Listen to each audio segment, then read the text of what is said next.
हरिओम।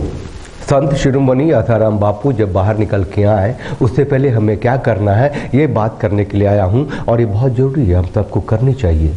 हमें क्या करना है ये तय करना है। जैसे ही लांछन लगा था साजिद के तहत संत आसाराम बापू के ऊपर, तो गालियों की बौछार हो गई थी। उनके नाम का पर्याय गाली बना दिया था इकोसिस्टम ने, साजिश करने वालों ने। और जब निचली अदालत SC/ST अदालत ने उस आरोप पे मुहर लगाई थी, उनको सजा दे दी, तब तो इकोसिस्टम इतना मुखर हो गया गाली देने में कि किसी को भी कोई मतलब सैफ्रॉन में जा रहा हो, कोई दाढ़ी बनाए कोई बाबा हो, ओए आसाराम, ओए हरिओम, कैसा है, ऐसा लगा कि जो भी गुरुदेव के फॉलोअर हैं, उन्हें अपना गुरु मानते हैं, अपने को शिष्य मानते हैं, उनके फॉलोअर हैं, उनकी नियत हो गई है गाली सुनना। क्या करें, जबकि सबको पता है कि निचली अदालतों के फैसले ऊपरी अदालत में खत्म हो जाते हैं, बदल जाते हैं, और ऊपरी अदालतें अपना फैसला भी बदलती रहती है।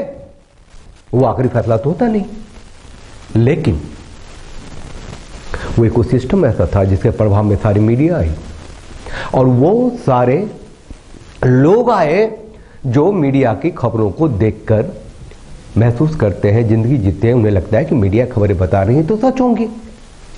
अभी हम ये बात नहीं करने आए हैं कि उनके ऊपर जो आरोप था, जो उन्हें सजा मिली है, वो साजिश थी, पॉलिटिकली मोटिवेटेड था, वो हम बात कर चुके हैं, आप देख लेना लिंक में।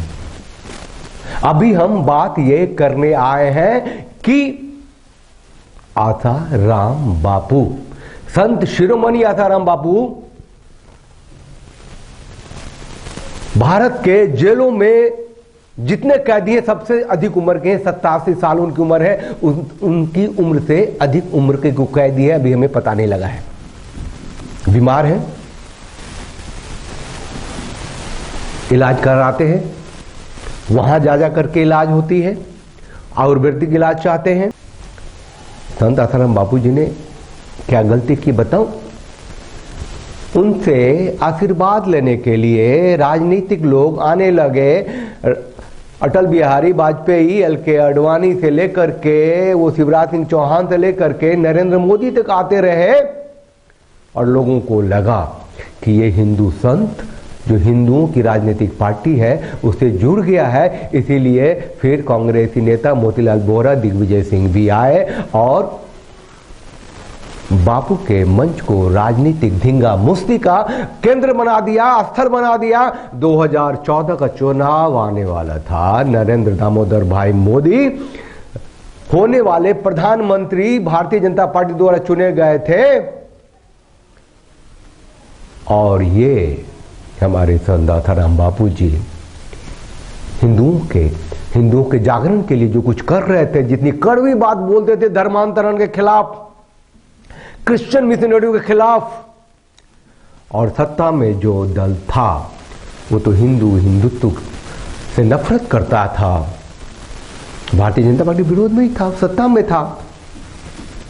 एक ढंग की साजिश करी और पटकनी दे दी संत आसाराम बापू को। कईयों के साथ ऐसा किया, लेकिन साध्वी प्रज्ञा को आतंकवादी बना के जेल के अंदर ठूसा,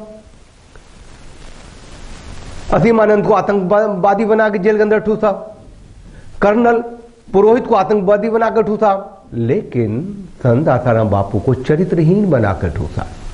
सब झूठे थे, सारे आरोप सबके झूठे थे, सब छूटे। लेकिन हमारे देश में या कहीं भी धरती पे जिस घिनौने अपराध में संत आसाराम बापू को लपेटा, जेल के अंदर भेजा, उसको खुल के चर्चा भी नहीं कर सकते हम, और उसका खामियाजा भुगत रहे। एक बहुत जरूरी फैक्ट बताता हूं, लिख कर लाया हूं। फैक्ट ये है कि 26 मई 2022 को, ये स्क्रीन पे भी लिख के रखा मैंने, पढ़िए, कोर्ट ने कहा the Rajasthan high court has granted the last opportunity to the public prosecutor, ये पब्लिक प्रोसिक्यूटर को सरकारी वकील को कहते हैं, to file reply in life convict Asaram Bapu's third application of sentence in a minor rape case. Rape case लिखते हैं लोग, क्या था सबको पता है। ये क्या था, टू परस्यू मेडिकल ट्रीटमेंट, ठीक।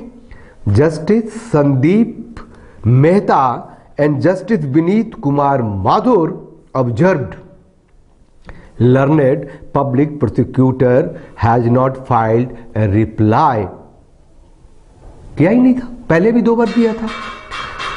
The last opportunity is granted to him, भाई पब्लिक प्रोसिक्यूटर तो वही करेगी ना जो वहां की सरकार कहेगी, लिख के ही नहीं दिया।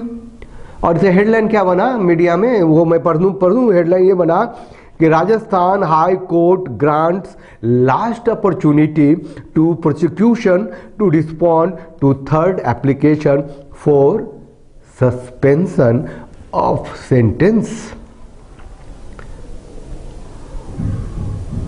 सरकारी नहीं चाहेगी तो कहते हैं हम जज साहब को दोषी कहेंगे, सबूत ही नहीं सुनेंगे डालेंगे तो हम कहेंगे कि अदालत न्यायालय गड़बड़ है।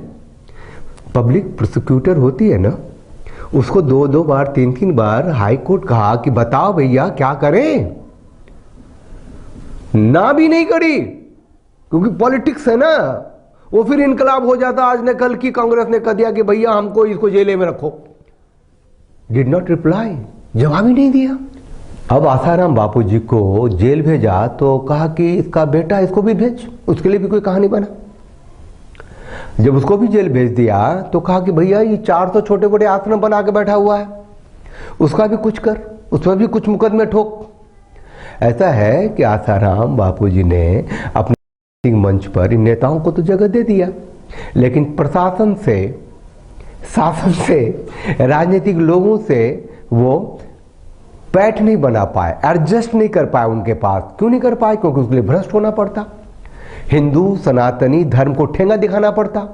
ये जो धर्म परिवर्तन करते आ रहे हैं और हिंदुओं को बांटते आ रहे हैं, उनसे कंप्रोमाइज करना पड़ता, तो नहीं किया उन्होंने, और जो रिजल्ट है ये सामने है। अब आते हैं अपनी बात पे, हमें करना क्या है, हम क्या कर सकते हैं, ठीक है। लेकिन उससे पहले एक छोटी सी और बात बता दें कि ये अक्सर लोगों की शिकायत रहती है कि मोदी क्या कर रहा है बैठ के वहां, मोदी क्या कर रहा है वहां बैठ के। मोदी हिंदू सनातन के लिए ही रास्ता तैयार कर रहा है। मोदी ने राम मंदिर दिए हैं, कश्मीर दिया है, और ये जो माननीय जज साहब हैं उनका कॉलेजियम का जो सिस्टम है उसको खत्म करने पे लगा हुआ है मोदी। अगर मोदी को आज भी ये जो इकोसिस्टम है जिसने जेल के अंदर ठूसा है संत शिरोमणि आसाराम बापू को, उसने यहां से लेकर के अमेरिका तक पूरी धरती पे ग्लोबली मौत का सौदागर साबित किया था मोदी को। अगर आज मोदी एक भी शब्द बोलेंगे संत आसाराम बापू के बारे में तो उन्हें चकला घर का रखवाला भी बता दिया जाएगा, और सिर्फ बताया नहीं जाएगा, पूरी दुनिया में बात फैलाई जाएगी और हिंदू सनातन को एक ऐसा ब्लो मिलेगा पॉलिटिकली कि हम सोच भी नहीं पाएंगे। इसीलिए बेहतर है कि हम अपनी ताकत दिखाएं।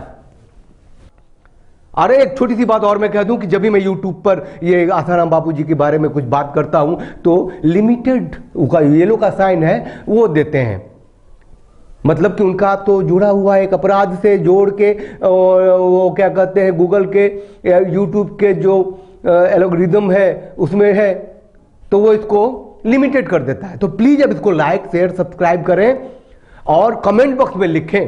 पर्दे खुलनी चाहिए, मन निर्मल होते रहना चाहिए।